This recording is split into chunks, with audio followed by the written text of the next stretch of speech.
오늘 말씀은 어제 말씀의 연속선상에서 이루어지고 있는 것으로 이해가 되는데, 어제 말씀인 역대상 22장에서는 다윗 왕이 성전을 짓기 위해 오르난 타작 마당에 제단을 쌓고 제사를 드린 후 솔로몬을 지명하신 하나님의 뜻에 따라 아들 솔로몬이 성전을 지을 수 있도록 각종 건축 자재와 또 기술자들을 확보하고 준비한 사실을 기록하고 있습니다. 그리고 솔로몬에게 자신이 하나님께로부터 받은 말씀을 전해주면서 그가 그 거대한 공사를 잘 감당할 수 있도록 북돋아 주는 말씀이 어제 말씀이었습니다.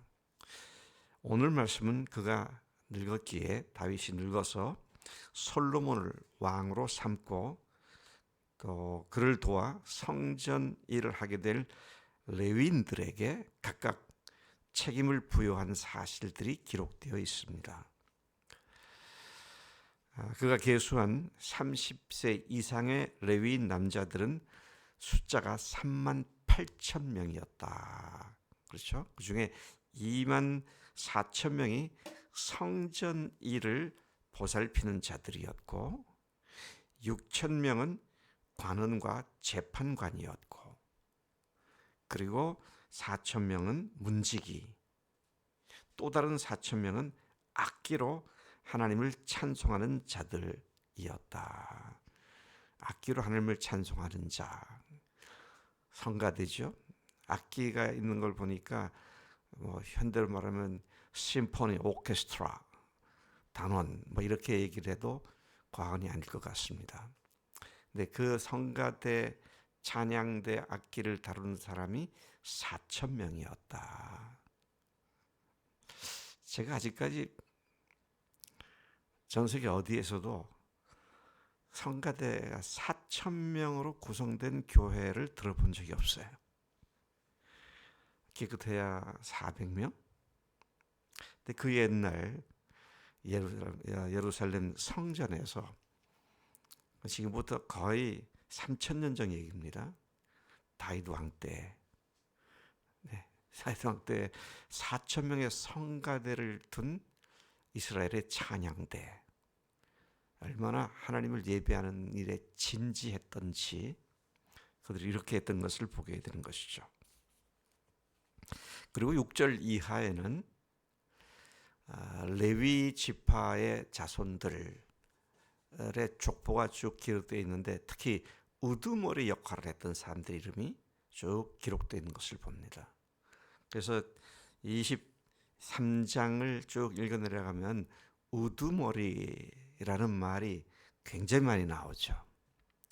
그러니까 4천 명의 방대한, 3만 8천 명의 레위 지파, 30세 이상의 레위 지파 사람들이, 그 많은 사람들이 다양한 책임을 분담해서 각 반과 각 부에서 그것을 담당하는 우두머리, 리더격이죠. 그들을 잘 조직해서 리더십을 부여하고, 그들과 함께 일하는 사람들과 잘 조화를 이루도록 이렇게 했던 것을 보게 되는 것이죠. 제가 이 말씀을 읽으면서 헉소리가 나더라고요. 3만 8천 명의 레위 지파에서 30세 이상의 사람들이 3만 8천 명이다. 근데 이 사람들이 그렇게 치밀하게 오거나이즈, 조직돼 가지고 일사불란하게 예배를 드릴 수 있도록 다윗이 그렇게 행정 조치를 취했구나. 그리고 임무만 부여한 것이 아니라 그 우두머리로 책임을 부여받은 사람들이 그 일을 참 잘 감당했었겠구나. 그런 생각을 하면서, 우리 교회는 100명도 채 안 되는데, 애들까지는 100명 정도 되는데, 이 작은 숫자가 그냥 들쭉날쭉 이것저것에서 삐그덕거리는 소리도 나고, 그런 걸 보면 참 제가 얼마나 리더십이 부족했나, 그런 생각도 해보면서 교회가 이래서는 안 되겠다.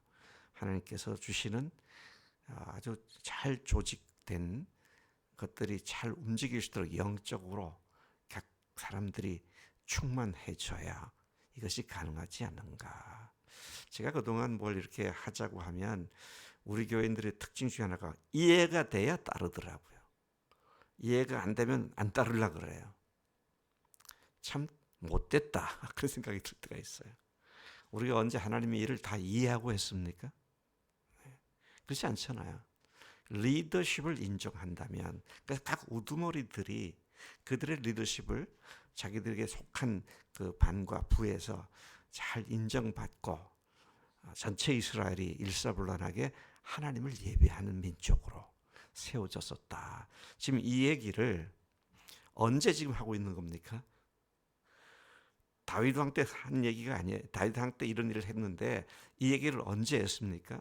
그부터 3,000년 전에 했던 이것은 지금부터 2,600년 전에, 네? 지금부터는 2,400년 전이죠. 그러니까 다윗 왕 이후 6,700년 지난 뒤에 지금 이 얘기를 하고 있는 겁니다. 그러니까 그때 당시도 이 얘기를 옛날 얘기로 하고 있는 거예요. 근데 왜 이 옛날 얘기를 바벨론 포로에서 돌아온 이스라엘 백성들에게 더더구나 오늘 지금 23장인데요. 23장부터 끝장까지 보면 레위 지파 이야기만 다 기록되어 있어요. 레위 지파는 뭐예요? 하나님을 예배하는 것을 전업으로 삼는 자들이잖아요. 그러니까 그렇게 해서 바벨론 포로가 돼서 70년 또는 130년 포로 생활하다 돌아온 사람들에게 우리가 이제는 하나님께 제대로 예배하자. 예배 부활, 예배 복귀, 예배 부흥을 위하여 지금 역사적 뿌리를 얘기하고 있는 겁니다. 그럼 우리가 오늘 예배할 때에 항상 생각해야 할 것은 그냥 늘 이렇게 하시니 그렇게 하는가 보다가 아니라 왜 예배를 이렇게 드리는가? 왜 교회 생활을 이렇게 해야 되는가? 그걸 성경적인 역사적 뿌리를 우리가 늘 생각하면서 해야겠다는 것이죠. 여러분 우리들의 예배 근본 뿌리는 뭡니까? 그건 십자가와 부활입니다. 십자가와 부활인데 예배는 하나님을 드높이는 거잖아요. 찬송도 그래서 부르는 거구나. 내 목소리를 자랑하기 위해서 나의 음악적인 재질을 사람들을 뽐내기 위해서가 아니라 하나님을 드높이기 위해서 찬양도 하고 또 기도를 왜 합니까? 기도를 통해서 성령님으로 말미암아 아버지 하나님과 더 가까워지기 위해서 또 왜 목장 활동을 합니까? 각 집에서 모였던 초대교인들 그래서 집집마다 영적으로 주변 사람들이 모여서 하나님께 예배했던 그 영적 부흥을 이루는 기본 단위가 바로 목장이었구나. 뭐 이런 뿌리가 있는 거죠. 근데 이런 뿌리가 없는 것들이 어떤 것이냐? 성경에도 없는 이상한 행습들을 갖고 사는 것. 그건 이제 뿌리가 없는 거죠. 예를 들어서 기복신앙이라든지 이런 것들은 전혀 성경적 뿌리가 없는 것인데도 재래 토속 종교와 혼합해가지고 기독교가 엉터리가 되어버리는 그런 경우가 굉장히 많이 있음을 보게 되는 것이죠. 자, 그래서 6절에 보면 레위의 세 아들들이 나오죠. 레위 지파의 조상이 레위 아닙니까? 레위에게는 세 아들들이 있었는데 게르손, 그핫, 무라리. 게르손, 그핫, 무라리. 그래서 게르손 자손에 대해서는 11절까지 나옵니다. 거기에 누가 그 아들이었고 그가 또 누구를 낳았고 우두머리가 누구였고 쭉 나오게 되죠. 그다음에 12절부터는 그핫의 네 아들 이야기가 나옵니다. 자, 그래서 12절에 그핫의 내 아들 족보에 대한 이야기를 읽을 때 우리의 눈길을 끄는 것이 그핫의 내 아들 중에 아므람이 있었는데요. 아므람에게서 13절에 보니까 아론과 모세가 태어나게 되죠. 그래서 그 뿌리를 지금 누가 어디서 레위 지파 어디에서 태어났다, 어떻게 리더가 됐다는 걸 얘기하고 있죠. 아론은 그 자손들과 함께 구별되어 몸을 성결하게 하여 영원토록 심히 거룩한 자가 되었다. 심히 거룩한 자 하면 대제사장이 되었단 말입니다. 그러니까 아론의 지파들이 대제사장이 되는 것에 대해서 모세 때에 이미 이스라엘 백성들이 불평을 했잖아요. 아니 왜 아론만 대제사장 되냐 그랬잖아요. 모세 때 얘기입니다. 근데 지금 고토로 돌아와서 예루살렘 돌아온 사람들이 아론의 반차를 따라서 제사장이 된 사람들의 리더십을 인정하도록 하기 위해서 지금 이 뿌리를 이야기하고 있는 것이죠. 그래서 여호와 앞에 분향하고 섬기며 영원토록 그 이름으로 축복하게 되었다. 그런 말씀을 기록하고 있죠. 그다음에 14절에서는 아까 아므람의 아들이 아론과 모세라 그랬는데 모세의 아들들은 레위 지파에 기록되었다. 그렇게 얘기하면서 쭉 그의 후손들 중에 누가 우두머리가 되었는지를 말씀하고 있고요. 그 다음에 21절부터 보면 무라리의 아들들은 마홀리와 무시다. 그래서 레위 지파의 또 다른 조상이 되는 무라리의 아들들에 관한 이야기가 쭉 나오게 되죠. 그래서 24절까지 그 이야기들이 일단 끝을 맺게 됩니다. 자, 여기 보면은 여호와 성전에 섬기는 일을 하는 20세 이상 된 우두머리들이다. 아까 30세 이상을 얘기했는데 갑자기 또 20세가 되었죠. 그것은 다윗의 유언에 따라 그렇게 됐는데 모세 때에는 30세 이상을 유다 지파 죄송합니다. 다른 지파들은 20세 이상을 계수했지만 레위 지파는 30세 이상을 계수하도록 되어 있었어요. 다윗이 유언하기를 20세 이상으로 레위 지파는 계수를 해라.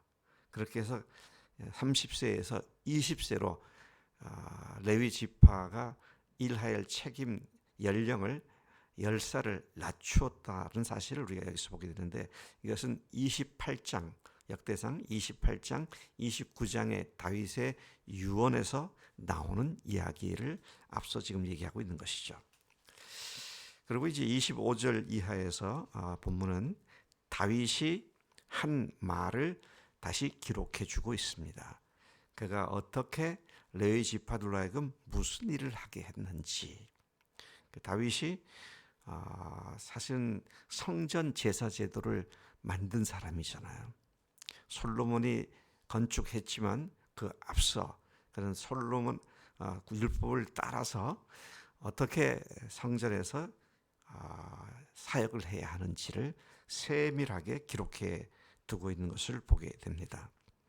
한마디로 말한다면 25절 이하에 보니까 하나님께서 평강을 그의 백성들이 주시고 예루살렘에 영원히 거하시기 때문에 레위 사람이 다시는 성막과 그 가운데서 쓰는 모든 기구를 맬 필요가 없다. 그렇게 선언을 하죠. 아시는 대로 레위 지파 사람들이 많은 사람들이 오로지 전쟁에도 나가지 않고 그 성전을 지키고 성전을 섬기는 일에만 전념했었던 사람들인데 그래서 해가 불기둥이나 구름 기둥이 떠오르면 분담해가지고 텐트를 다 걷고 말뚝 뭐 이런 못 같은 거 다 하려니까 레위 지파의 남자들이 총동원돼서 그 다음 곳으로 또 이동하고 그랬는데 지금은 이제 성전을 짓게 되니까 이동할 일이 없잖아요. 그래서 하는 말이 하나님께서 우리에게 평강을 주셔서 여기 예루살렘에서 하나님이 거하시기 때문에 이제는 더 이상 맬 필요가 없다. 그러면서 문직이라든지 성전에서 제사 드리는 일이라든지 다양한 일들을 다시 reorganize, 다시 다시 조직화해가지고 예루살렘 성전에서 예배할 때 레위 지파들이 무슨 일을 해야 하는지를 세목세목 잘 정리해서 말씀한 것이 오늘 마지막 32절까지의 말씀인 것을 보게 됩니다. 자, 그런 의미에서 오늘 저는 두 가지를 좀 더 집중해서 생각해 보는데, 이미 말씀드렸습니다만 그 방대한 일을 우두머리들을, 리더십들을 세워서 잘 감당하게 했다. 그래서 우리 교회의 리더십이 뭐냐? 목자들이죠. 예비 목자들이고, 우리 교회가 이것만 제대로 되면 세상 걱정 없이 주님께서 우리에게 주신 사명을 온전히 감당하게 될 줄로 믿습니다. 이게 우리 교회에서 제일 사모해야 할, 우리 교인들이 제일 사모해야 할 직책이 뭐냐? 그거는요, 목자입니다. 목자. 그들을 읽어서 우두머리라고, 성경을 오늘 말씀을 빌리면 우두머리라고 말할 수 있어요. 힘들죠. 어렵죠. 목자 하는 것이. 내일도 바빠 죽겠는데 교인들 문제 찾아내면 해결도 해야 되고, 기도도 해야 되고, 만나서 교제도 해야 되고. 근데 이것을 사모하는 사람들이 더 불같이 일어나야 되겠다, 그런 생각을 하게 됩니다. 또 두 번째는 하나님을 예배하는 것에 우리가 최우선을 둘 필요가 있다. 그래서 우리 교회가 성가대를 안 두잖아요. 혹시 편성미 자매는 우리 교회가 성가대를 안 두는 이유를 아세요? 모르시죠? 박정자 자매님은 아세요? 오늘 다른 교회는 성가대 다 해서 멋있더만 왜 우리 교회는 없지? 뭐 그럴 수 있잖아요. 그 이유가 있습니다. 뭐냐? 전 교인 성가대입니다. 그래서 앞으로 찬송 부를 때요, 사부 화음을 좀 맞춰서 부르세요.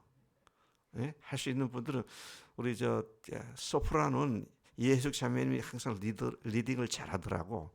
다 들려요, 내 귀에는. 그러니 알토도 하시고요. 이 목사님은 베이스인가 아니면 테너인가 뭐죠? 바리톤이에요?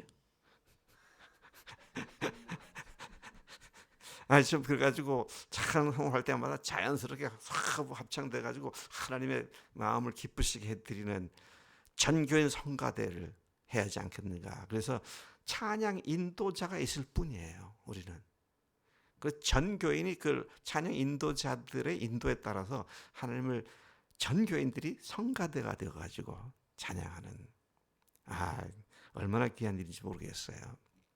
기왕에 우리가 그런 뿌리가 있어. 우리가 지금 하는 것이 다 이유가 있습니다.